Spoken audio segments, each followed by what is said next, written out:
But a lot of the other texts that are written are descriptions of encounters, where someone would come and say, I heard you're a Buddha, and he would say yes, and then say, I have a question for you, tell me about death, or tell me about how to live wisely, or tell me about this or that, and he would get into dialogue, or he would meet wanderers, or yogis, or teachers, or farmers, and get in conversation, and then these would get written down. So there's conversations, there's stories, there's teachings, and all of them have one purpose. They have the purpose of reminding those who listen of your own fundamental dignity and nobility and freedom of heart, no matter what the circumstance you live in. Just as a capable physician might cure a patient who's in pain and seriously ill, said the Buddha, so, dear friends, whatever one hears and practices of these teachings of liberation or awakening called the Dharma, be it discourses, explanations, marvelous trainings of the heart, teachings, one's sorrow, pain, grief, despair, dissipate and vanish. Just as if there were a beautiful pond with a pleasant shore, its water clear, agreeable, cool, transparent, and a person came by scorched and exhausted by heat, fatigued, parched and thirsty, and would step into the pond, bathe and drink, and all their plight and fatigue and feverishness allayed. So, dear friends, whenever one hears and practices the teachings of the liberation of the heart in all these forms, the fatigue and plight and feverish burning of the heart are soothed and overcome. So that's a pretty good advertisement, I'd say, right? Something like that.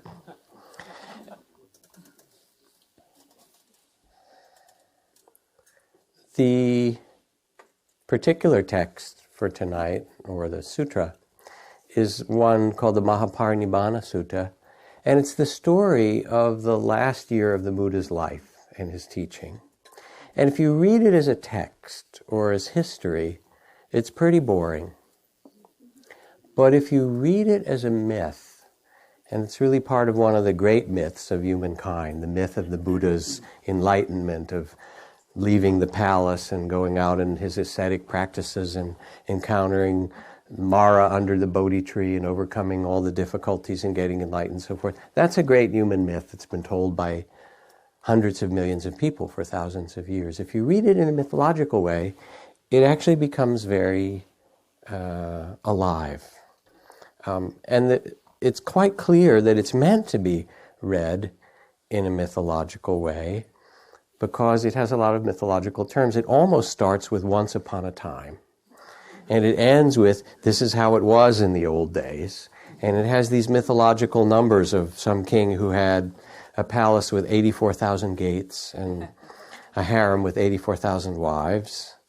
I feel for them, and gardens of 84,000 kinds of flowers and so forth. And you realize, okay, we're not in the literal world. And one of the problems in our human predicament at this time is that people tend to literalize myth. And they don't understand that metaphor and myth and poetry and so forth speak to the human imagination in this vast way, but it's not literal. Its point instead is to it points to an experience that's not concrete. So, you read about Jerusalem and there's a whole group of people who have a quite fundamentalist view, a literal reading of Christian text, where it says if there's a red calf of a certain kind born in Jerusalem and certain other things happen in the city, then Jesus will return, the Messiah will come back, and the world, will be saved and so forth. And they're breeding that kind of calf in Texas or wherever and trying to ship it to Jerusalem. This is, but serious, Whereas Blake, the poet, writes about Jerusalem as a state of mind. It's the holy place within the heart. Or you read the Muslim Islamic, descriptions of heaven and the 70 virgins or whatever. virginity is the mythological language for purity, for innocence that's unsullied, for that beginner's mind, that sweetness of seeing the world with eyes anew. And to literalize it in that way is to misunderstand. Tonight is the beginning of Rosh Hashanah, the Jewish renewal cycle of New Year. You think, well, why is it in the fall? It's kind of odd, right? Shouldn't it be in the spring or winter? But the reason I believe it is that it's followed immediately by this other harvest festival, Sukkot. And it's really the culmination of the year. We had this beautiful harvest. We picked the grapes and the fruit of the vine and land and so forth, and we've completed that cycle of the year, and then we start again. But if you read in those texts and you read about Moses in the burning bush, and then you go out to the Sinai or the Galilee or something and you look for some bush that's on fire, you're in trouble. But if you read Annie Dillard, and she writes Nature Writer, Pilgrim at Tinker Creek, and she said, I spent my whole life looking for one moment to see the tree with the lights in it. Or what Whitman said when he saw the grass with every blade of grass afire. A mouse is miracle enough to stagger sextillions of infidels, is Whitman's line.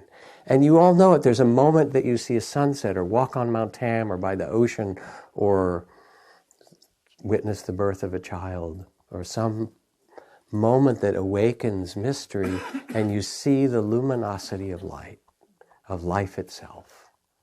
And so when we literalize myth, it becomes problematic because then you have to fight over, Jerusalem's mine. No, it's, it's yours. It's, it becomes